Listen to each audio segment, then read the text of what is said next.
Mengapa Israel ini ingin betul mengambil Palestina ini? Apa yang ada di Palestina? Apakah di Palestina itu ada emas? Apakah di Palestina itu ada perak? Mengapa mereka bersemangat betul ingin mengambil Palestina ini?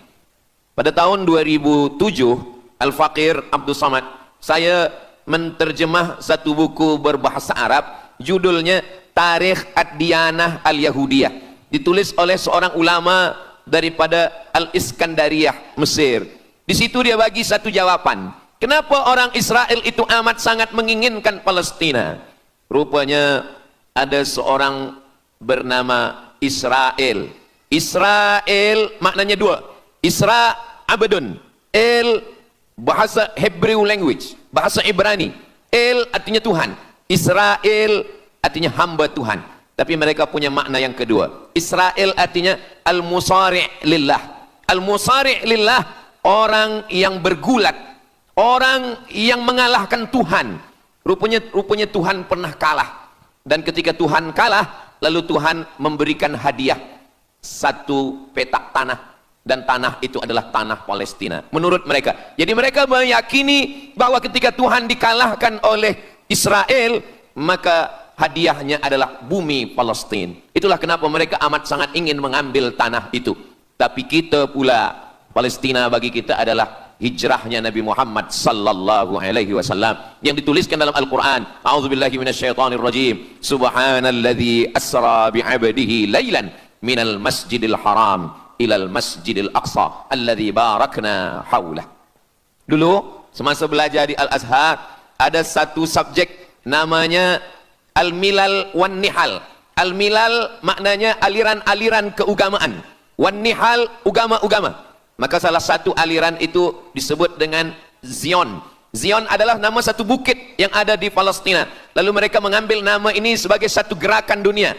Dalam bahasa Arabnya disebut dengan As-Sahyuniyah atau Zionis. Mereka ingin mengembalikan Yahudi ke Palestina. Apa yang membuat mereka ingin? Rupa-rupanya mereka meyakini bahwa mereka menunggu-nunggu seorang lelaki.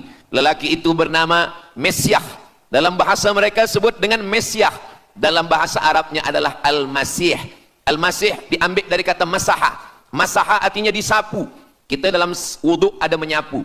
Idza qumtum ila shalah, kalau kamu ingin sembahyang, faghsilu wujuhakum, muka dibasuh. Wa aydiyakum ilal marafiq, tangan pun dibasuh hingga ke siku. Tapi kepala dengan telinga tidak dibasuh. Kepala dengan telinga disapu. Wamsahu biru'usikum, disapu. Jadi kenapa dia dikatakan Al-Masih? Kerana dua. Pertama, waktu lahirnya badannya disapu dengan minyak. Yang kedua, setelah dia besar, bila dia tengok orang lumpuh, dia sapu. Orang yang lumpuh boleh tegak berdiri. Bila nampak orang buta, dia sapu. Orang buta boleh menengok. Bila nampak orang mati, dia sapu. Dan orang mati pun boleh tegak berdiri. Dia tunjuk tanah, ya ard umbuti, wahai tanah tumbuh tanaman. Dia tunjuk langit, ya sama imtiri, turunkan hujan.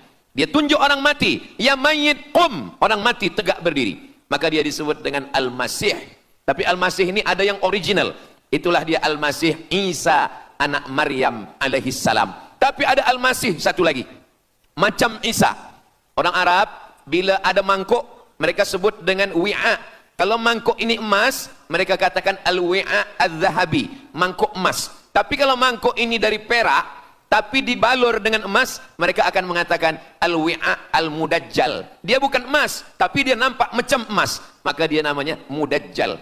Begitu juga dengan Al-Masih ini. Al-Masih yang betul-betul Al-Masih, dia adalah Al-Masih Isa anak Maryam. Tapi ada yang macam Al-Masih, bentuknya macam Al-Masih, macam mukjizat Al-Masih, tapi dia bukan Al-Masih. Itulah dia Al-Masih Ad-Dajjal. Sebenarnya mereka sedang menunggu Al-Masih Ad-Dajjal. Kita pula sebelum salam kita minta perlindungan kepada Allah dari Al-Masih Ad-Dajjal. Allahumma inni a'udzubika min adzabi jahannam wa min adzabil qabri wa min fitnatil mahya wal mamat wa min syarri fitnatil masihid Dajjal. Kita minta tolong pada Allah supaya jauh daripada Dajjal. Mereka menunggu-nunggu Dajjal. Kenapa mereka ingin menunggu Dajjal? Sebab menurut mereka, bila Al-Masih Dajjal ini datang, maka nanti kambing akan berdamai dengan serigala. Semua akan hidup tenang. dan mereka akan menjadi penguasa dunia. Selain daripada Yahudi Israel adalah ghaim. Ghaim adalah keledai tunggangan. Jadi sebenarnya sesiapa saja pun yang bukan Yahudi, dia hanya akan menjadi keledai. Dan mereka ini adalah agama yang juga sebagai suku bangsa, yang juga sebagai sebuah negeri. Kita Islam, agama kita, tapi bangsa kita Melayu. Dan kita tinggal duduk, ada Melayu di Sumatera, ada Melayu di Semenanjung, ada Melayu di Kalimantan, Borneo. Melayu tersebar di beberapa negara. Tapi Yahudi tiga. Yahudi sebagai agama, Yahudi sebagai bangsa, Yahudi sebagai negeri. Mereka ingin mewujudkan ketiga-tiga ini menjadi satu. Kami bangsa Yahudi, kami agama Yahudi, dan kami punya negeri Yahudi. Itulah keinginan mereka. Maka mereka sedang menantikan raja mereka. Raja mereka adalah Al-Masih Ad-Dajjal. Dan Al-Masih Ad-Dajjal ini akan turun kalau syarat-syarat ini mereka penuhi. Kata Syekh Fargallah dalam subjek Al-Milal wan Nihal. Maka yang pertama diminta oleh Al-Masih Ad-Dajjal ini adalah semua Yahudi kembali kepada bumi Israel. Mereka mengatakan itu bumi punya dia dan semua akan kembali. Rupa-rupanya mereka tiada punya negeri. Sama macam nasib orang Kurdi. Kurdi ada di Turki, Kurdi ada di Irak, Kurdi ada di beberapa belahan bumi. Syekh Amin Al-Kurdi, mursyid tarekat Naqsabandiyah di Mesir, orang Kurdi, tapi duduk di Mesir. Syekh Muhammad Said Ramadan Al-Buti, orang Kurdi, tapi duduk di Suriah. Salahuddin Al-Ayyubi, orang Kurdi, tapi dia raja di Mesir.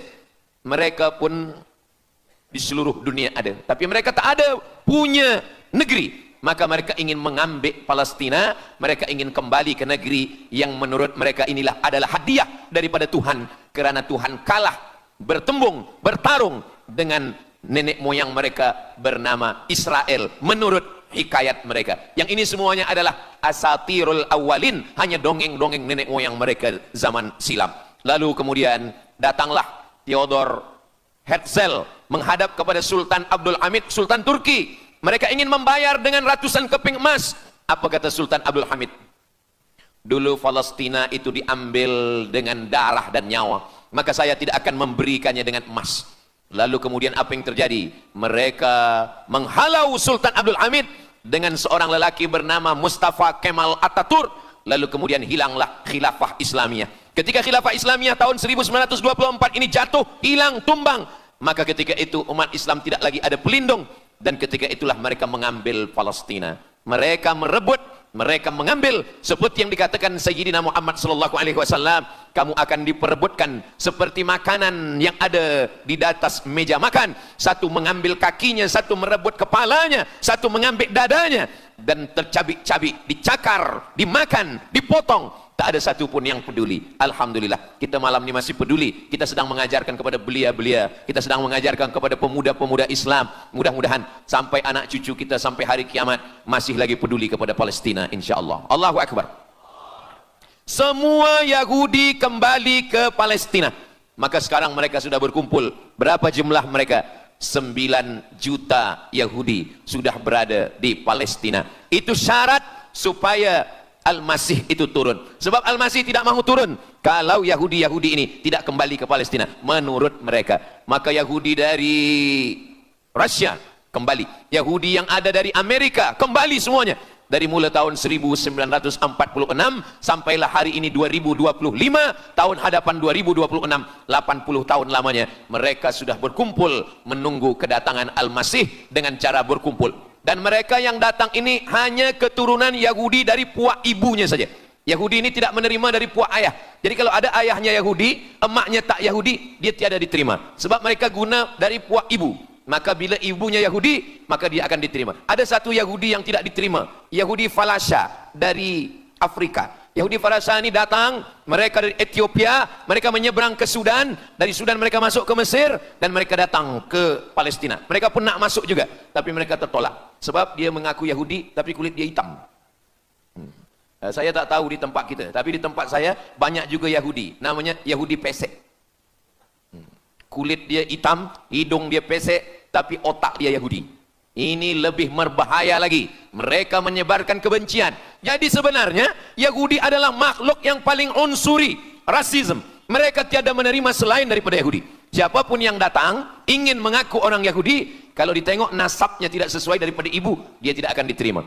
Sedarlah wahai orang yang membela-bela Yahudi. Wahai orang yang membela Yahudi, kalau kamu bukan Yahudi, maka kamu tidak akan diterima. Kerana Yahudi adalah agama, Yahudi adalah bangsa, dan Yahudi adalah negeri. Mereka ingin mewujudkan ini. Maka berdatanganlah Yahudi beramai-ramai, lalu mereka pun turun ke Palestina. Sampai hari ini mereka terus berdatangan. Lalu kemudian yang kedua, syarat Yahudi didatangi oleh Al-Masih, Mesias, mereka mesti menanam tanaman yang hijau.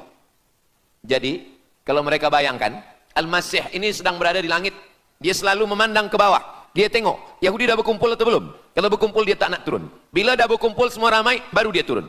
Dah berkumpul 5 juta, dia belum juga turun. Dah berkumpul 9 juta, dia belum juga turun.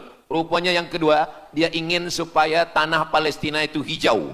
Bila nanti dah hijau semua, baru dia turun. Dan tanaman yang hijau itu pun dia yang memilihkan tanamannya. Tanamannya adalah yang disebutkan Nabi 14 abad silam, Syajaratul Gharqad. Nanti semua akan membela umat Islam. Sampai-sampai batu berkata, apa kata batu? Ya abdallah, wahai hamba Allah, hadza Yahudi khalfi. Ini di belakang saya ada Yahudi, faktulhu, bunuhlah dia. Kata Nabi, jangankan manusia, batu pun membela umat Islam. Batu akan berkata, ya abdallah, wahai hamba Allah, hadza Yahudi, ini di belakang saya ada Yahudi, faktulhu, bunuh dia. Tapi ada satu yang membela mereka. Siapa dia? Syajaratul Gharqad, pokok kayu Gharqad. Allah menunjukkan sampai hari ini mereka menanam pokok Gharqad ini. Saya belajar ke Mesir tahun 1998. Musim panas tahun 1999, saya pergi ke satu kawasan bernama Aris. Selepas itu pergi ke sebuah kota, kota ini bernama Rafah. Rafah ini dibagi dua, setengah diambil oleh Yahudi, setengah lagi diambil oleh Mesir. Dari sempadan ini kita boleh menengok hijau. Lalu saya pun bertanya kepada ulama yang mendampingi kami, Tuan Syekh, itu pokok apa yang hijau? Kata Syekh, itulah pokok yang disebutkan Nabi Muhammad sallallahu alaihi wasallam. Pokok itu bernama Syajaratul Gharqad, dan mereka memang menanam pokok itu sekarang. Supaya apa? Supaya Al-Masih menengok dari atas, bila dia tengok dah hijau, dia pun akan turun menurut keyakinan Yahudi. Yahudi sudah berkumpul 9 juta orang. Pokok Gharqad sudah ditanam, sudah. Ada lagi. Apa dia? Mesti menghancurkan Babilonia. Babilonia adalah raja yang dulu menghancurkan kerajaan Yahudi. Nama rajanya Nebukadnezar. Nebukadnezar dari Babilonia menghancurkan kerajaan Yahudi. Maka Yahudi ini pendendam. Orang yang paling dendam di atas dunia ini adalah Yahudi. Nebukadnezar sudah lama musnah, tapi dendam mereka kepada Irak sampai hari ini. Babilonia itu adalah Irak. Maka siapapun yang menjadi penguasa, pasti mereka akan perintahkan untuk menghantam Irak. Dari mula George Bush sampailah sekarang, Irak selalu dihantam. Dituduh bahwa Irak ada punya senjata membunuh manusia. Mereka katakan bahwa Saddam Hussein ini ada memiliki senjata yang boleh menghancurkan peradaban manusia. Akhirnya mereka membunuh Saddam Hussein. Apa yang terjadi? Sampai hari ini Saddam Hussein tiada memiliki apapun untuk menghancurkan umat manusia. Jadi sebenarnya adalah ini agenda daripada Yahudi. Mereka ingin menghancurkan Babilonia, dan Babilonia itu adalah Irak pada zaman modern sekarang ini. Setiap penguasa-penguasa pasti menghancurkan Irak, sebab mereka amat sangat benci dan dendam kesumat kepada Irak. Ada buku judulnya Al-Yahud fi Masr, fi Misr, orang Yahudi di Mesir. Lalu kemudian seorang jenderal Yahudi bernama Musa Dayan. Musa Dayan buta matanya sebelah. Lalu Musa Dayan ini meminta kepada Presiden Prancis bernama De Gaulle. Lalu De Gaulle pun menelpon Presiden Mesir bernama Anwar Sadat. Bukunya ada, saya simpan di rumah. Dia katakan bahwa kepada Anwar Sadat, wahai Tuan Presiden Anwar Sadat, ini mami yang ada di Museum Mesir Kaherah itu sedang sakit. Jadi untuk menyehatkannya mesti dibawa ke Prancis, ke Paris. Lalu disediakanlah pesawat terbang untuk membawa mami ini. Dulu saya pernah dengar tazkirah Ustaz Azhar Idrus, jangan anak panggil mak mami, sebab mami itu inilah mami Fir'aun. Mami return.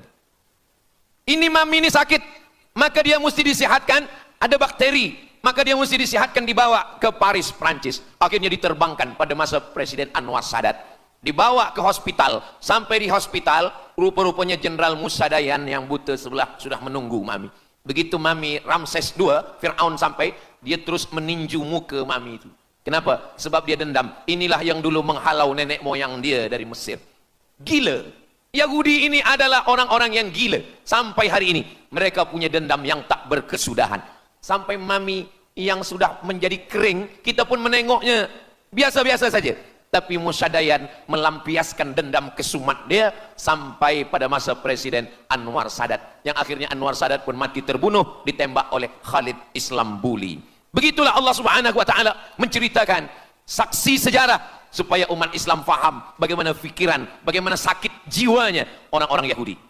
Mereka sudah berkumpul di Palestina 9 juta. Tanam-tanaman hijau sudah ditanam. Irak sudah dihantam. Hancur lebur Irak. Apa lagi yang mereka lakukan? Tanah Palestina mesti merah. Tanah Palestina tidak boleh hitam. Tanah Palestina mesti merah. Apa yang membuat tanah Palestina merah? Merah karena darah budak-budak, anak-anak yang tak berdosa dari Palestina. Jadi kalau ada orang yang hari ini terheran-heran, mengapa mereka membunuh budak kecil? Mengapa mereka menjatuhkan bom untuk menghancurkan rumah, membunuh perempuan yang hamil tiada berdosa? Tapi bila orang faham, dia mengerti, sesungguhnya mereka ingin supaya darah anak-anak yang tiada berdosa itu tumpah. Kalau darah itu sudah tumpah, disitulah mereka menantikan supaya Al-Masih, Mesiah itu turun membela. Sebab itu adalah raja di raja mereka. Apa yang terjadi sebenarnya hari ini?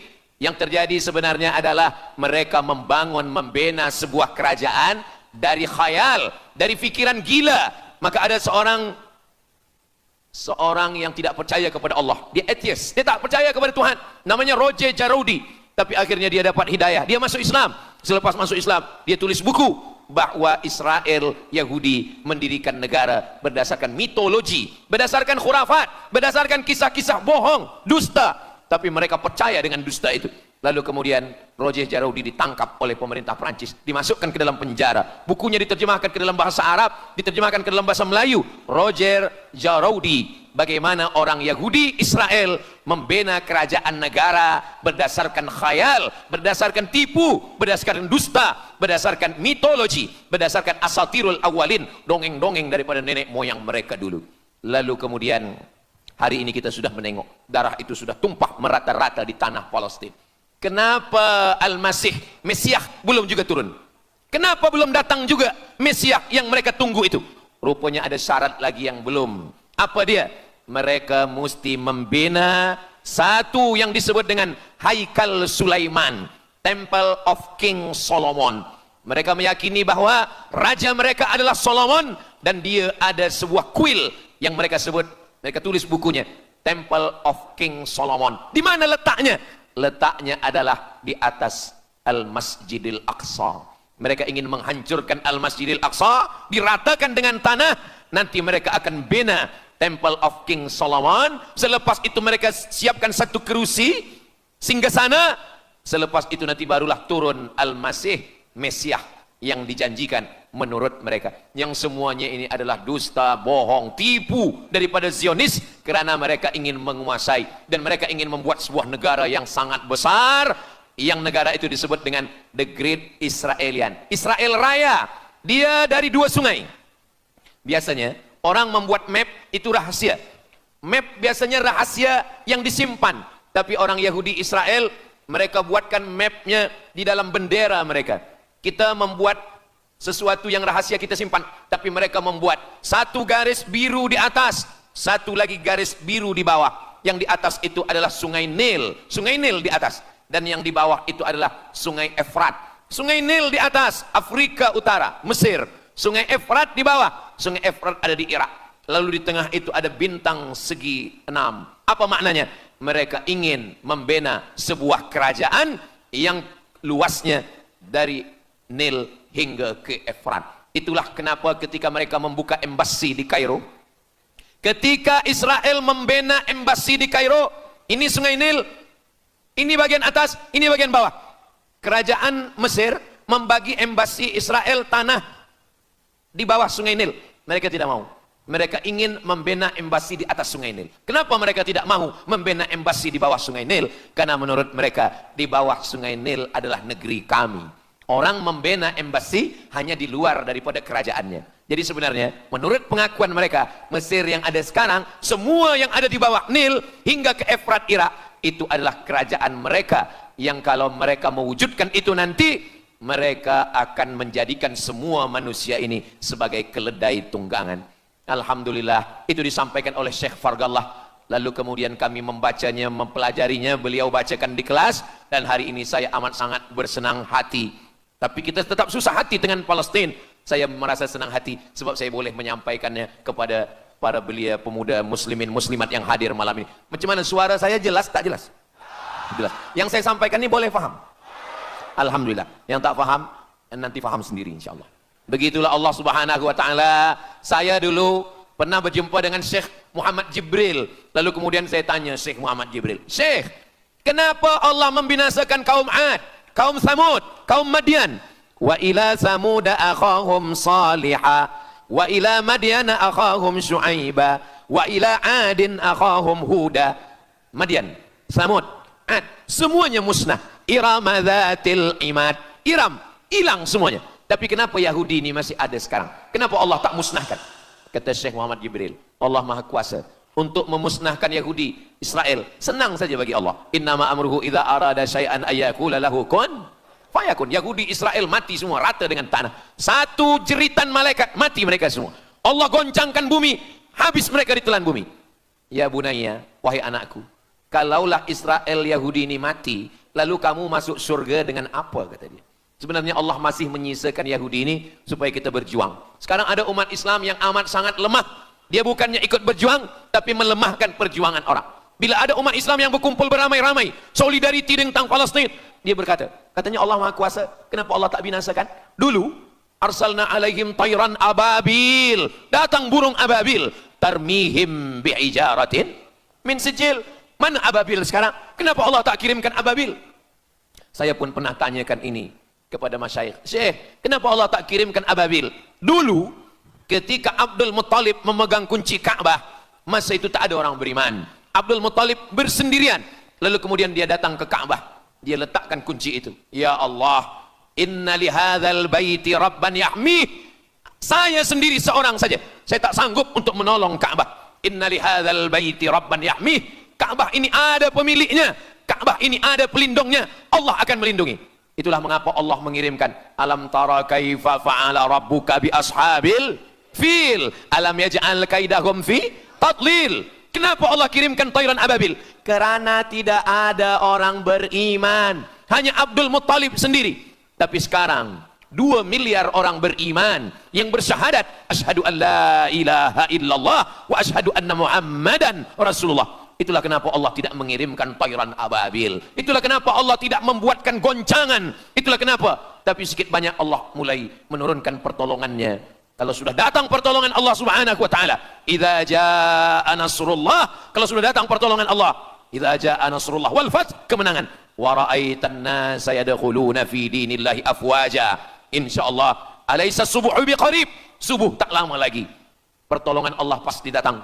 Nasrum minallah wa fathun qarib. Hasbunallah wa ni'mal wakil. Ni'mal maula wa ni'man nasir. Wala haula wala quwata illa billahil aliyil azim. Kalau kita seorang cikgu, kalau kita seorang ulama, sampaikanlah kepada umat. Sebagai seorang ayah, sampaikan kepada anak. Sebagai seorang ahli keluarga, kita mesti ingatkan, buatkan baju dengan lambang, simbol, bendera penderitaan Palestina. Kalau kita menonton dengan keluarga di rumah, tontonkan bagaimana penderitaan anak-anak di Palestina. Saya di rumah ada gambar besar, gambar Palestina. Sehingga setiap kali tamu datang, kita bercerita, dia tanya, ini gambar apa nih Ustaz? Inilah gambar saudara kita yang sedang teraniaya di Palestina. Malam ini kita guna sorban, kita pakai sorban yang mengingatkan kita kepada Palestina. Apapun yang kita lakukan, jangan lupa menyampaikan khutbah Jumat, kunut nazilah, Allahumma ansuril Islam wal muslimina fi Palestin. Silahul mu'min, ad-du'a silahul mu'min. Kalau kita tiada senjata lagi, maka sesungguhnya doa man lam yahtam bi amril muslimin, siapa yang tak peduli kepada penderitaan saudaranya di Palestin, falaisa minhum, dia tidak diakui sebagai umat Nabi Muhammad sallallahu alaihi wasallam. Orang beriman bukan setakat sembahyang subuh, zuhur, asar, maghrib, isya. Orang beriman bukan setakat ditengok berapa kali dia ke Baitullah haji dan umrah, tapi orang beriman bagaimana perasaan dia kepada saudaranya. Maka kata Nabi SAW, la yu'minu ahadukum, kamu tidak beriman, kalaupun kamu beriman belum sempurna, hatta yuhibba li akhi, sampai engkau sayang kepada saudaramu. Ma yuhibbu li nafsih, sayang kepada saudara seperti sayang pada diri sendiri. Kalau anak saudara kita di Palestina teraniaya, kita lebih teraniaya. Kalau pipi kita dicubit sakit, begitu juga dengan saudara kita di Palestina. Kita memang hidup pada zaman yang susah, yang payah. Beruntunglah datuk nenek moyang kita 100 tahun yang lampau, mereka selamat dari fitnah ini. Tapi kita pun tak boleh mengutuk nasib. Mengapa saya hidup sekarang? Kenapa kami hidup tahun 1447 ini ya Allah? Tentu ada hikmahnya. Allah hidupkan kita hari ini. Kenapa saya tak hidup zaman Nabi? Kalau ada pemuda belia sekarang datang kepada Ustaz Abdul Somad, Ustaz Somad, kenapa saya tak hidup zaman Nabi? Kalau saya hidup zaman Nabi mungkin saya baik. Kamu yang komplain kepada Allah, kalau kamu hidup zaman Nabi mungkin tidak ikut Nabi, ikut Abu Lahab, ikut Abu Jahal.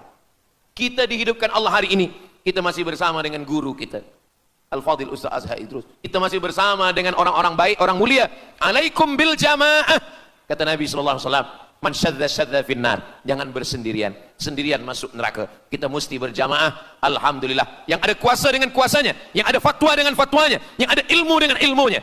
Bagi penuntut-penuntut, pelajar-pelajar, tonton, buat video, buat apapun yang boleh kita buat, share, gambar, semuanya itu ada tanggung jawab kita di hadapan Allah Subhanahu wa taala. Kullukum ra'in, setiap kamu pemimpin, hadap ke Baitul Maqdis 17 hingga 18 bulan, sampai akhirnya pada bulan Sya'ban turun ayat qad nara taqalluba wajhika fis sama, kami menengok wajah engkau menghadap ke arah langit. Fawalli wajhaka syatral masjidil haram, hadapkanlah wajahmu ke arah Masjidil Haram.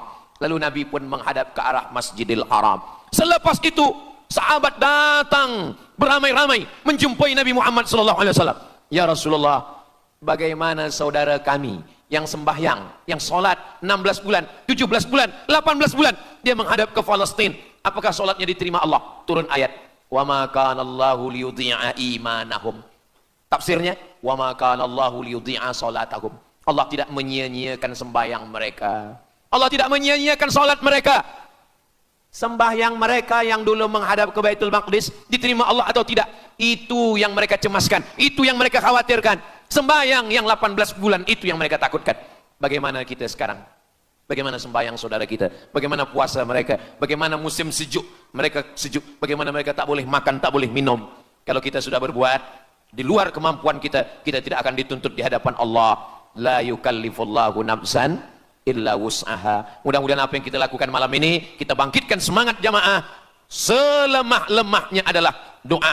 Selemah-lemah kekuatan orang beriman adalah melafazkan doa kepada Allah supaya Allah memberikan pertolongan. Tak ada yang susah bagi Allah Subhanahu wa taala. Itulah yang boleh Al-Fakir sampaikan pada malam hari ini, solidariti kita tentang Palestina. Mudah-mudahan ada manfaatnya. Banyak cakap kata yang tak berkenan di hati, menyinggung perasaan, saya memohon maaf beribu-ribu maaf. Mudah-mudahan yang kita lakukan malam ini diridhoi Allah Subhanahu wa taala dan boleh kita bawa bekal menghadap Allah. Bila kita mati ditanya oleh Allah, inilah jawaban kita. Kami sudah berkumpul, kami sudah bangkitkan semangat, kami sudah berdoa, kami sudah menjelaskan bagaimana jahatnya Yahudi di Palestina. Akhirnya saya tutup dengan pantun penutup, menangkap puyuh di Bukit Selasih. Thank you dan terima kasih. Aku lu qauli hadza astaghfirullah li wa lakum. Allahu akbar. Allahu akbar. Allahu akbar. Sallu ala Nabi Muhammad. Allahumma salli ala Sayyidina Muhammad wa ala ali Sayyidina Muhammad. Terima kasih segala perhatian. Mohon maaf segala kesilapan dan kekhilafan. Wassalamualaikum warahmatullahi wabarakatuh. Akhir zaman. Kalau ada akhir tentu ada awal. Ada setengah kelompok mengatakan dunia ini tiada berawal, tiada berakhir. Kata dia dunia ini qadim, sama seperti Allah Subhanahu wa taala. Kalaulah dunia ini qadim, tentu ada dua yang qadim, ada dua yang kekal abadi. Maka orang yang mengatakan alam ini kekal, tiada berawal, tiada berakhir, dia sudah syirik. Syirik maknanya mengatakan ada dua yang qadim. Allah tiada berawal, tiada berakhir, dunia tiada berawal, tiada berakhir. Siapa yang mengatakan alam ini tiada berawal, tiada berakhir, maka dia syirik. Orang yang syirik maka tidak diterima amalnya. La in asyrakta, kalau engkau syirik, la yahbatanna amaluka, kalau engkau syirik maka seluruh amalmu akan gugur, tak bernilai di hadapan Allah Subhanahu wa taala. Ini yang menjadi tajuk kita subuh ini. Sama-sama percaya bahwa dunia akan berakhir. Yahudi mengatakan dunia akan berakhir, akan kiamat. Nasrani mengatakan dunia pun akan berakhir, hancur, akan kiamat. Bagaimana dengan Islam? Mahwal iman, apa itu iman wahai Muhammad sallallahu alaihi wasallam?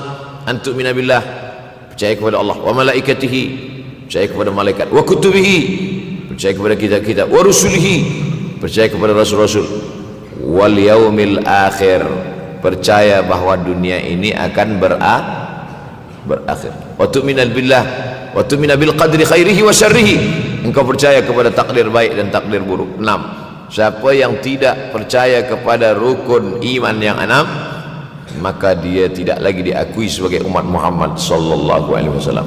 Fitnah akhir zaman. Saya nak menjelaskan tajuk kita subuh ini. Fitnah, terjadi banyaknya siksa-siksa.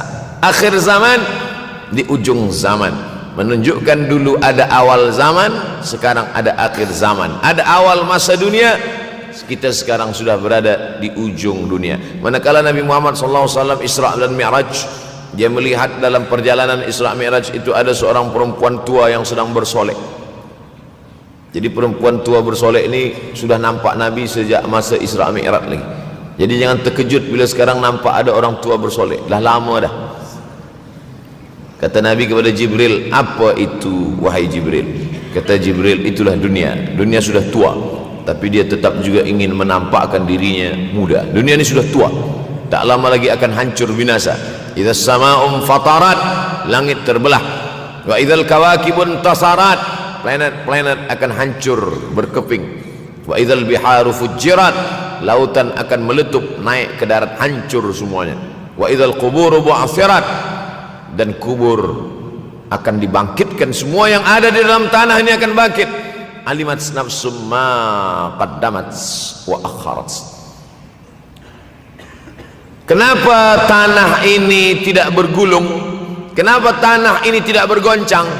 Kenapa kulit tanah ini tetap stabil? Sebab ada pakunya. Seperti kertas yang ditempel di dinding, datang angin kencang, manakala angin kencang datang, kertas tak bergoyang sebab ada pakunya. Apa paku tanah ini? Surah An-Naba juzuk 30. Wal jibala autada, kami jadikan bukit-bukit, gunung-gunung sebagai autada, pasaknya. Kalau kita membuat kemah, ada tiang, tiang ini bergoncang. Bagaimana supaya tiang ini tidak bergoncang? Pasang pasak-pasak di tepi tiang. Pasak dunia ini adalah bukit-bukit. Kalau kita menengok ada bukit, maka sebenarnya sepertiganya saja yang ada di atas. Bukit yang besar di atas itu sepertiga, 2/3 bukit terhunjam, tertanam ke dalam tanah. Wal jibala autada, tapi sampai masanya nanti bukit ini akan tercabut. Wa takunul jibalu kal ihnil manfush. Wa takunul jibal, bukit-bukit, kal ihni, seperti bulu kambing, manfush, bulu kambing yang dihembus angin. Hebatnya ayat-ayat Al-Quran itu, Allah memilih kata-kata sesuai dengan keadaan. Sembayang malam berat, nak jaga tidur malam berat. Kata berat bangun malam itu mengucapkannya pun berat. Wa minal laili fatahajjad, tahajjad berat. Sebagaimana beratnya jaga tengah malam, begitu Allah pilihkan kata yang berat, tahajjud, berat. Wa takunul jibalu kal ainil manfush. Wa takunul jibal, bukit-bukit, gunung-gunung yang besar, yang berapi, kal jibal, kal ihni, seperti bulu kambing, manfush. Nun berjumpa dengan fa, fa mengeluarkan angin, shin pun menghembuskan angin. Ambil bulu kambing, letakkan di tapak tangan, kal ainil manfush. Sebagaimana terbangnya bulu kambing dari tapak yang dihembus angin, begitulah gunung-gunung akan tercabut. Kalau gunung-gunung yang besar, gunung yang dari batu, gunung yang berapi, yang mengeluarkan lahar, itu tercabut dari tanah seperti bulu kambing dihembus angin, bagaimana agaknya kita nanti? Tak tahu entah macam mana. Macam butiran debu-debu, macam butiran tepung yang dihembus angin kencang. Wataran nasa sukara, selepas gunung-gunung itu tercabut lalu tanah ini bergoncang, kau lihat manusia macam mabuk. Wataran nasa sukara, kau pandang manusia macam mabuk. Wa mahum bisukara, mereka tidak mabuk. Mereka berjalan bergoncang bukan kerana mabuk, walakin azaballahi syadid, kerana azab Allah itu amat sangat kuat. Oleh sebab itu dianjurkan membaca tafsir juzuk 30. Syekh Muhammad Abduh, tafsir Al-Munir, tafsir Al-Manar yang ditulis oleh muridnya. Dia bagi tazkirah saja, dia tak ada menulis, tapi kemudian muridnya Rashid Ridha menulis, itulah dia tafsir Al-Manar. Dia tidak memulai tafsir dari juzuk 1 Al-Baqarah, tapi dia mulakan juzuk 30. Sebab apa? Sebab mengkaji juzuk 30, amma yatasaalun 'anil naba'il 'azim alladhi hum fi mukhtalifun kalla saya'lamun, bercerita tentang hari kiamat. Orang kalau sudah bercerita tentang hari kiamat, datang rasa takut, datang rasa cemas, datang rasa khawatir, kita akan mati, dunia akan binasa, apa yang akan kita bawa? Selepas dia mengkaji juzuk 30, datanglah semangatnya, khusyuklah dia solat, datang semangatnya beribadah, datang hilang rasa cinta harta, dia akan berwakaf, berinfak, bersedekah. Maka fitnah akhir zaman ini perlu dikaji selalu supaya kita mendatangkan khusyuk dalam hati, takut dalam hati, ridha menerima keputusan Allah Subhanahu wa taala. Fitnah akhir zaman. Hadis yang saya pilih diambil dari kitab Sahih Al-Bukhari. Pendek saja, Sahih Al-Bukhari, tapi sebenarnya judul kitab ini panjang. Al-Jami' As-Sahih Al-Musnad Al-Mukhtasar min umuri Rasulullah SAW wa sunanihi wa ayyami. 7. Disebut dia Al-Jami' kerana dia mencakup 3 aspek: akidah, ibadah, akhlak. Al-Musnad kerana hadis-hadisnya bersanad dari Imam Al-Bukhari sampai ke Nabi Muhammad SAW, ada silsilah. Al-Mukhtasar kerana dia ringkasan, 7.275 hadis sahaja, padahal hadis Nabi banyak, maka dia ringkaskan, dia kecilkan menjadi 7.275 hadis. Min umuri Rasulullah, semua perkara-perkara Rasulullah, wa sunanihi, kebiasaan-kebiasaan Rasulullah, wa ayyami, hari-hari kehidupan Rasulullah SAW. Disebut Sahih Al-Bukhari. Bukhari bukan nama orang, Bukhari nama kampung, Bukhara, Uzbekistan sekarang. Nama dia Muhammad bin Ismail bin Ibrahim bin Al-Mughirah bin Bardizbah Al-Bukhari. Bardizbah datuk dia yang kelima mu'alaf masuk Islam, Majusi, penyembah api, dari Persia, Iran sekarang. Muhammad bin Ismail bin Ibrahim bin Al-Mughirah bin Bardizbah. 16 tahun berkeliling, 16 tahun berkeliling Makkah, Madinah, Syam, Suriah, Mesir, balik, barulah kemudian dia menyampaikan hadis-hadis Rasulullah SAW. 16 tahun belajar hadis, baru dia mengajar hadis. Kita sekarang 16 kali masuk, itu pun ada 2-3 kali tak datang sebab jam. Selepas itu nak mencuba mengajar hadis dan berkata, kalau Bukhari mengajar hadis, aku pun boleh mengajar hadis. Bukhari makan, aku makan. Bukhari minum, aku minum. Bukhari manusia, aku manusia. Bukhari mengajar hadis, aku mengajar hadis. Betul, tapi Bukhari mengajar hadis dari kepalanya, kita mengajar hadis dari laptop. Mati laptop, hilang hadis. Oleh sebab itu maka Imam Al-Bukhari, Masya Allah, Tabarakallah, berapa hafazan hadis Imam Al-Bukhari? 600,000 hadis, 600,000 hadis.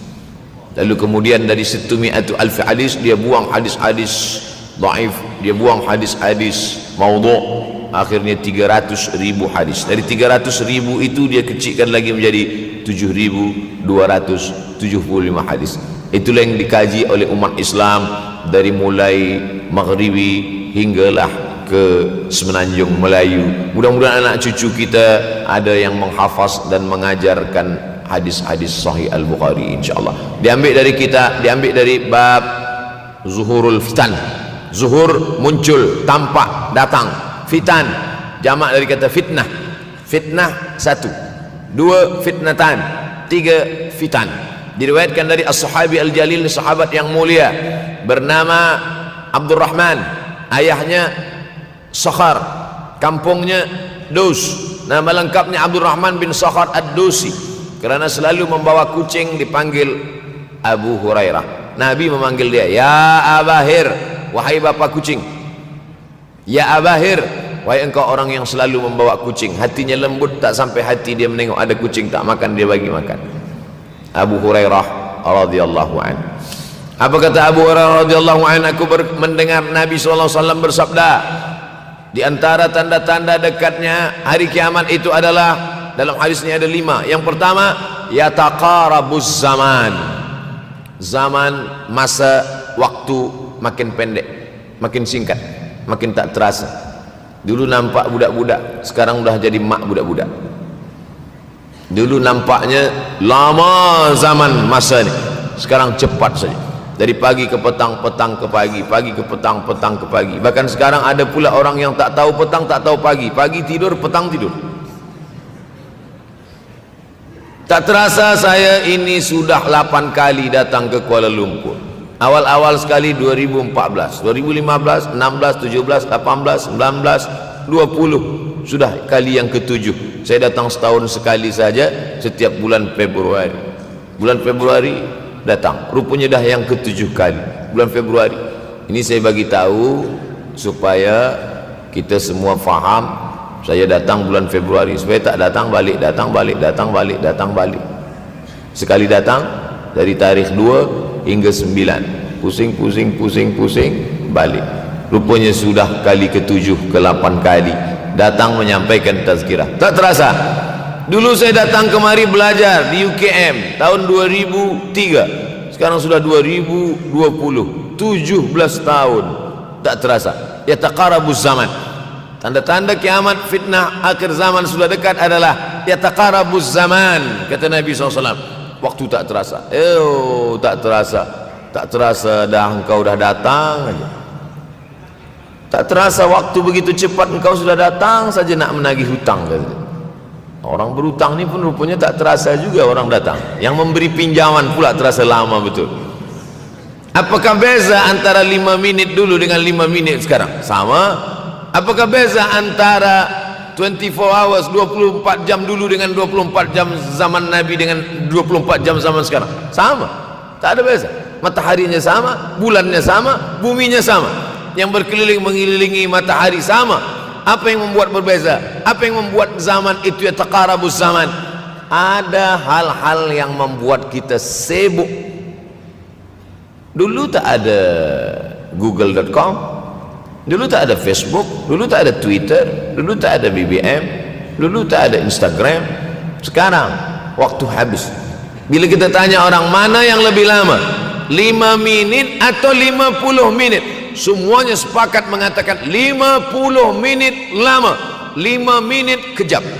Saya tanya 2 kali, pelajar-pelajar, penuntut-penuntut, mana yang lebih lama, 5 minit atau 50 minit? Semuanya berkata 50 minit lebih lama daripada 5 minit.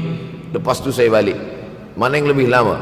5 minit menunggu azan maghrib bulan puasa, 50 minit status FB, Instagram. Oh, lebih lama 5 minit menunggu azan maghrib. 5 minit menunggu azan maghrib bulan puasa macam-macam mati jam. 50 minit hilang waktu tak terasa.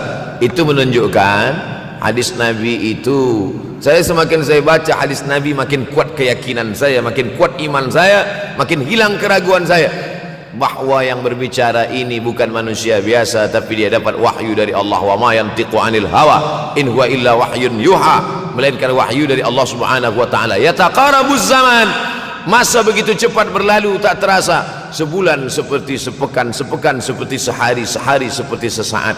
Akhirnya kita pun kehilangan waktu, habis. Saya Ustaz Abdul Samad, memang zaman ni tak terasa, cepat betul. Rasa-rasa kejap dah bulan Ramadan, tak terasa baru saja Idul Fitri dah masuk pula lagi. Masya Allah, begitu cepatnya masa berlalu. Maka jangan sampai semakin saya baca hadis ini, semakin kuat keyakinan saya bahwa Nabi Muhammad sallallahu alaihi wasallam mendapat wahyu dari Allah Subhanahu wa taala. Semakin kuat keyakinan dan keimanan. Kenapa? Seandainya Nabi berkata zaman nanti di akhir zaman itu semakin cepat, semakin dekat, semakin berlalu tak terasa, tapi kemudian zaman yang kita lalui tak sama seperti yang dikatakan Nabi. Mungkin datang juga keraguan dalam hati, betulkah ini? Tapi ternyata 1441 tahun lampau, 1440 tahun yang lalu Nabi mengatakan, dan hari ini terbukti zaman begitu cepat berlalu. Masya Allah, tabarakallah. Hari inilah ditemukan internet, hari ini datang television, hari ini datang WhatsApp, hari ini datang yang melalaikan kita daripada Allah Subhanahu wa taala. Sehingga waktu datang sembang-sembang, cerita-cerita, tengok ini, update ini, tulis ini, tengok ini, pandang ini, habis waktu berlalu. Padahal waktu inilah yang akan ditanya oleh Allah Subhanahu wa taala. 6 kali Allah bersumpah demi waktu. Terbit fajar, wal fajri wa layalin ashr, masuk waktu subuh, was subhi idza tanaffas, masuk waktu duha, wad duha wal laili idza saja, masuk waktu siang, wan nahari idza tajalla, masuk waktu asar, wal asri innal insana lafi khusr, masuk waktu malam. 2 kali Allah bersumpah demi waktu malam, wal laili idza saja wal laili idza yaghsha. Kenapa hadis ini yang Ustaz bahaskan? Kami nak mendengar hadis tentang Dajjal dah lahir atau belum? Dajjal dah hadir. Mana bukti Dajjal dah hadir? Kurma bisan tidak lagi berbuah. Bila kurma bisan tidak berbuah, Dajjal dah nak datang. Kurma bisan sekarang sudah berkurang, tak berbuah. Lalu kemudian apa lagi? Ain Zuhar, mata air dari Ain Zuhar sudah kering, sudah kering. Oleh sebab itu, tapi manakala dulu datang Habib Umar bin Hafiz, saya hadir majelis itu, adalah seorang bertanya, Habib, ya, Imam Mahdi dah lahir atau belum? Saya tengok Habib menjawab, sepertinya dia macam tak suka pertanyaan. Kata dia, kita tak perlu mencari-cari dia dah lahir atau belum, kampung dia di mana, dia lahir di hospital mana, dia tak perlu. Yang perlu kita siapkan adalah iman dan takwa, pengetahuan kita, supaya kita jangan sampai terkecoh, supaya kita boleh membezakan mana hak, mana batil, mana betul, mana salah, mana lurus, mana bengkok, mana hitam, mana putih. Sehingga dengan istiqomahnya kita beribadah ini, kita boleh membezakan mana Al-Masih yang original, yang asli, mana Al-Masih Ad-Dajjal. Makanya tadi sebelum salam kita berkata, Allahumma inni a'udzubika min azabi jahannam wa min azabil qabri wa min fitnatil mahya wal mamat wa min syarri fitnatil masihid Dajjal. Membaca, menghafaz 10 ayat di awal surah Al-Kahfi. Siapa yang menghafaz 10 awal ayat, hadis lain mengatakan 10 akhir, 10 awal 10 akhir, elok dua-duanya. Tapi Masya Allah, tabarakallah, anak-anak kita yang pakai jubah, pakai sorban putih ini, daripada tahfiz Quran, mereka tidak hanya menghafaz 10 awal 10 ujung, dari awal sampai ujung dia hafaz 30 juzuk dia hafaz. Mudah-mudahan anak-anak kita penghafaz Al-Quran. Allahumma ja'al abna'ana wa banatina min huffazil Quran wal hafizan. Jadikan anak-anak kami menjadi para penghafaz Al-Quran, ya Allah, supaya selamat dia daripada fitnah Al-Masih Ad-Dajjal. Tapi saya pilihkan hadis tentang yang 5 ini. Dengan 5 ini kalau kita amalkan, insya Allah Allah akan selamatkan kita dari fitnah akhir zaman ini. Yang pertama, manfaatkan waktu, kerana waktu di akhir zaman ini yataqarabuz zaman, kerana waktu semakin dekat tak terasa, hilang, berlalu. Maka isilah waktu ini dengan ibadah. Jangan sampai ada waktu yang kosong. Duduk sejenak kosong, berselawat, Allahumma salli ala sayyidina Muhammad wa ala ali sayyidina Muhammad, Allahumma salli ala sayyidina Muhammad wa ala ali sayyidina Muhammad. Sempat-sempatkan ambil wudhu, solat duha walau 2 rakaat. Sempat-sempatkan sebelum tidur malam solat witir 3 rakaat, supaya tidur kita sentiasa dalam wudhu, dan kita sempat solat witir. Andai mati kita malam itu, insyaallah mati dalam keadaan husnul khatimah. Usolli sunnatal witri 3 rakaatin lillahi ta'ala. Nanti malam jaga tidak witir lagi, hanya tahajud saja. Sempat-sempatkan solat tahajud. Elok amat sangat baik solat wuduk 2 rakaat. Usolli sunnatal wuduk raka'ataini lillahi ta'ala. Selepas solat wuduk, solat sunat taubat. Usolli sunatat taubat raka'ataini lillahi ta'ala. Selepas solat sunat taubat, solat sunat hajat. Usolli sunatal hajat. Selepas itu barulah solat sunat tahajud 8 rakaat. Nak tambah lagi 10, 12, 14 elok, tak salah, karena dia tiada batasan. Adakah sahabat Nabi yang melakukan ini? Ada. Qatadah bin Nu'man dari selepas Isya sampai azan subuh. Imam Ahmad bin Ambal dari selepas Isya sampai azan subuh. Bahkan mereka menghatamkan Al-Quran dalam tahajud mereka. Maka bahkan ada imam yang disebut dengan As-Sajjad, kerana banyak sujud kepada Allah Subhanahu wa ta'ala. Kerana akhir zaman ini godaan begitu besar. Dulu orang tengah malam tahajud, jam 2 malam, jam 3 malam dia bangun. Kerana dia membaca hadis sab'atun yudhilluhumullah, ada 7 golongan yang mendapatkan naungan Allah, yauma la dhilla illa dhilluh, hari itu tak ada naungan kecuali naungan Allah. Rajulun, ada seseorang, zakarallah, dia berzikir mengingat Allah khalian di tengah malam, tak ada manusia, fafadat ainahu, menetes air matanya. Maka yang pertama ini, jangan sampai kita kehilangan waktu, kerana waktu, al-waktu kasaif, waktu ini seperti pedang, illam taqta'hu qata'aka. Kalau tidak kau patahkan dia, kalau kau dapat pedang, patahkan. Sebab kalau tidak kau patahkan, dia yang akan memotong engkau, mematahkan tulang-tulang engkau. Waktu ini kalau tidak kita manfaatkan, kita akan ditanya tentang waktu kemana saja waktu yang sudah kau pakai. Inna sam'a, pendengaran, wal basar, penglihatan, wal fuad, hati, kullu ulaika kana anhu mas'ula. Semua akan disoal, semua akan diminta tanggungjawab di hadapan Allah. Kemana waktu yang sudah aku bagi dulu engkau pakai? Yang pertama nanti ditanya, la tazulu qadama 'abdin yaumal qiyamah. Kaki anak Adam tidak akan bergeser, tidak akan beralih dari tempat tegaknya pada hari kiamat, hatta yus'al, sampai dia disoal, sampai dia ditanya. La tus'alunna yauma idzin 'anin na'im. Banyak yang akan ditanya nanti, tapi Nabi bagi tahu di antara yang akan ditanya dari sekian banyak nikmat itu 4. Yang pertama, an umrihi fima afnah. Umur kemana engkau habiskan? Hari ini ada anak-anak muda belia umurnya 17 tahun. 17 tahun habis menghafaz Al-Quran. 17 tahun habis iktikaf dalam masjid. 17 tahun habis berzikir, berjubah, bersorban, mengabdikan ilmu, berkhidmat kepada ulama. 17 tahun habis. Tapi ada pula yang dibalik, 71 tahun habis, rumah office kopi, rumah office kopi, rumah office kopi, batuk mati habis. Apa yang dapat kita bawa menghadap Allah SWT? Yang pertama, yataqarabuz zaman. Yang kedua adalah wa yanqusul ilmu. Ilmu semakin berkurang. Kalau sudah ilmu berkurang, apa yang bertambah? Jahil. Kalau ilmu bertambah, jahil berkurang. Kalau ilmu berkurang, jahil bertambah. Mana ada orang jahil cakapnya didengar orang? Saya dulu awal-awal membaca hadis ini, wa yanqusul ilmu. Ilmu berkurang, jahil bertambah. Rasanya tak mungkin, tak logik, tak masuk akal. Mana ada orang tak berilmu cakap dia didengar?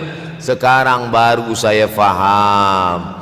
Dulu orang tak berilmu ditinggalkan orang. Sekarang orang tak berilmu, asal dia pandai berbicara, dia akan didengar orang. Bahkan orang jahil pula punya channel. Apa namanya? Jahil.com. Orang jahil punya channel.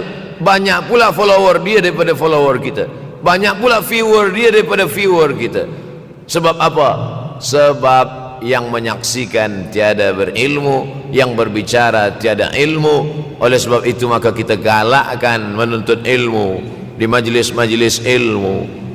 Untuk apa Abdul Somad sudah berumur 43 tahun pun masih pergi juga lagi ke Sudan belajar? Apa yang nak dicari ini?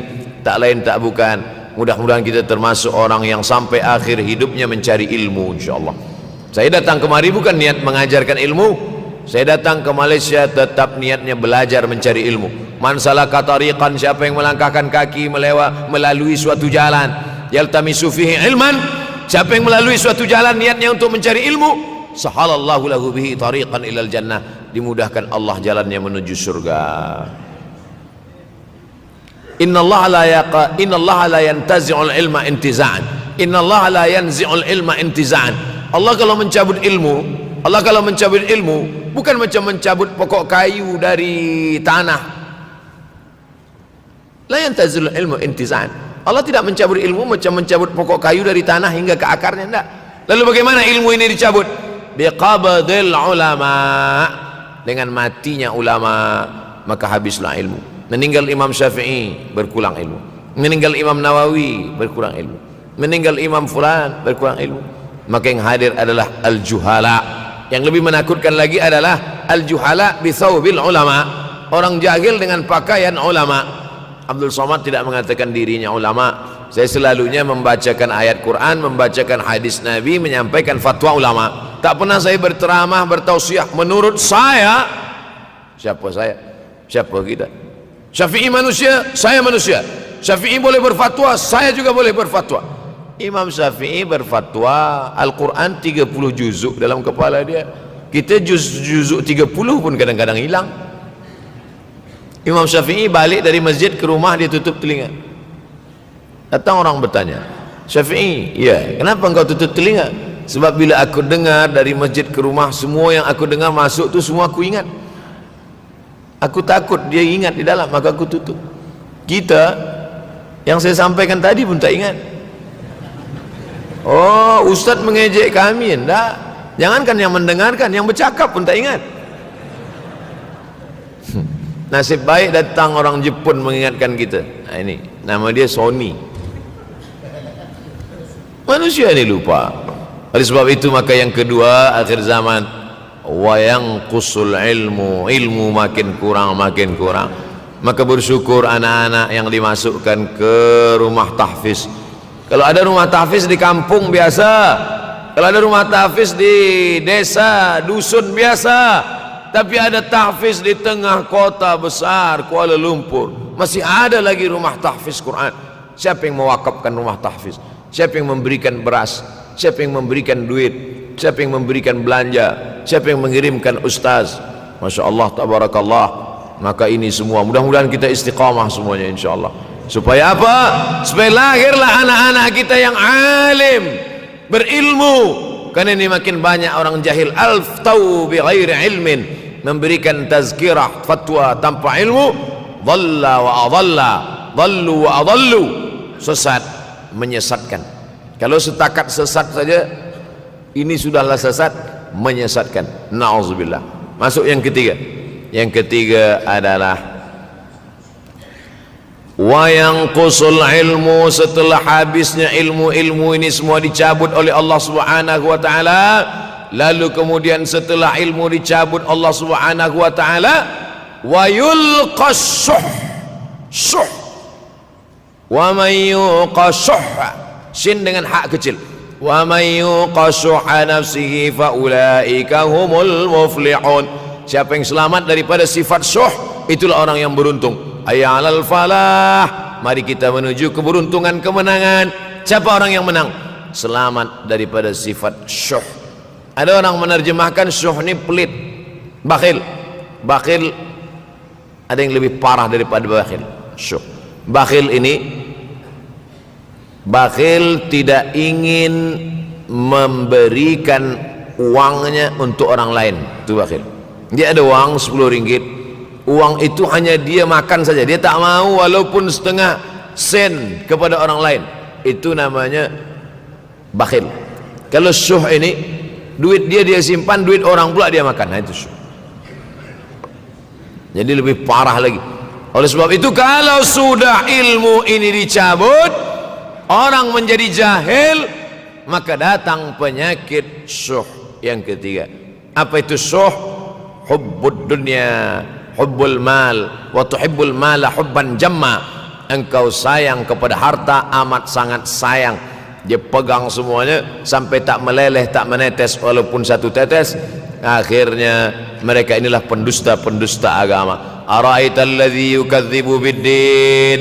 Tahukah kamu siapa itu yang mendustakan agama? Fadzalikal ladzi yad'ul yatim. Mereka itulah yang membiarkan anak yatim. Wala yahuddu ala ta'amil miskin. Dia tidak mempedulikan makanan orang miskin. Sebab apa? Bukan sebab tak ada harta, sebab syuh. Kenapa suh? Sebab tak ada ilmu, tak ada ilmu tentang akhirat. Dia pegang, dia simpan, mati, habis. Yang dia bawa hanyalah 1, 2, 3 helai kain kafan saja. Itulah mengapa Sultan Turki, Sultan Muhammad Al-Fatih, Sultan Abdul Hamid, coba tengok gambar Sultan Muhammad Al-Fatih, Sultan Abdul Hamid Turki dulu. Sorban dia besar-besar. Saya dulu terkejut, lama saya tengok, kenapa sorban orang Turki ini besar-besar. Lama-lama saya baca, rupanya sorban orang Turki itu kain kafan. Tuan-tuan balik dari sini beli kain kafan 2 meter, ikatkan kepala, bawa sembahyang supaya ingat mati. Bolehkah menyiapkan kain kafan? Baca kitab Tanbihul Mughtarrin, peringatan bagi orang-orang yang tertipu. Di situ ditunjukkan banyak ulama, bahkan mereka menggali tanah di dalam rumahnya. Malam-malam dia tahajud, selepas tahajud dia duduk di dalam tanah itu supaya terasa bagaimana rasanya mati. Gali tanah 2 meter, masuk ke dalam. Tapi kalau nak buat itu kita saja dengan Allah. Jangan pula, banyak juga orang sekarang udah gali tanah masuk ke dalam, streaming pula. Hai guys, nak rasakan mata, mana boleh terasa. Kita saja masuk ke dalam, rasakan macam mana rasa. Sebab kalau cakap saja, marilah kita ingat mati, takutlah kita pada mati, kita tak tahu bagaimana rasa mati. Kalau nak merasakan bagaimana rasa mati, nanti kalau ada orang mati meninggal dunia, masuk kita ke dalam, kita sambut jenazah, kita letakkan, kita duduk, rasakan. Ketika Fatimah meninggal, Fatimah emak Sayyidina Ali meninggal, Nabi masuk ke liang lahat. Masuk Nabi ke liang lahat, Nabi berdoa di dalam. Ketika Utsman bin Maz'un meninggal, Nabi masuk ke dalam, Nabi pegang jenazah Utsman bin Maz'un, meleleh air mata Nabi turun ke misai, turun ke janggutnya, turun menetes sampai ke bawah. Merasakan bagaimana rasanya di dalam. Dulu saya pernah berjumpa dengan seorang pemuda, telinga dia pakai anting subang, lalu kemudian saya tengok banyak tato dia. Saya tanya, macam mana cerita awak bertaubat dulu? Mak saya meninggal, Ustaz Abdul Somad. Lepas tu saya tegak di tepi kubur. Macam ada yang menolak saya dari belakang, masuk saya ke dalam. Masa masuk itulah terasa sejuk di kaki, datang rasa takut saya. Makanya kalau ada orang yang sudah kita bagi tazkirah, bagi nasihat, tak juga, nanti ada orang meninggal, bawa dia agak dekat, senggolkan sikit, jatuh. Gitu caranya supaya kita terasa mati ini, supaya apa? Hilangkan penyakit syuh, cinta harta, takut mati, dan membuat kita menjadi bakhil, pelit, na'udzubillah. Yang keempat, wa tazharul fitan. Ini yang terkait dengan tajuk kita yang keempat, wa tazharul fitan. Banyaklah fitnah, siksa. Dulu masa saya kelas 1 madrasah tahun 1990, berkumpullah kami bersama-sama dengan cikgu mengkaji masalah apa? Masalah Bosnia Herzegovina, mengamuk Slobodan Milosevic, menghancurkan umat Islam di Bosnia. Sampai ada yang meminta fatwa kepada Syekh Yusuf Al-Qardawi, bolehkah perempuan yang perempuan Bosnia yang dirogol tentara Serbia hamil, bolehkah dia menggugurkan anaknya? Kata Syekh Yusuf Qardawi, tak boleh. Maka dia biarkan saja anak itu lahir dan dia tidak dianggap berdosa karena ini sudah takdir Allah SWT. Bagaimana mereka dibunuh? Maka makin banyaklah selepas Bosnia datang pula yang terjadi di Rohingya, di Uighur. Umat Islam berkumpullah, presiden-presiden negeri Islam di Kuala Lumpur. Erdogan datang, kumpul semuanya membahas bagaimana nak menolong Muslim Uighur. Rupanya umat Islam pun tak sanggup nak menolong. Apa yang boleh dilakukan di Uighur?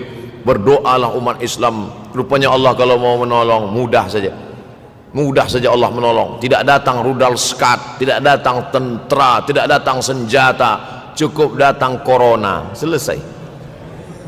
Allah Subhanahu wa taala, wa makaru wa makarallah, mereka membuat tipu daya, Allah balas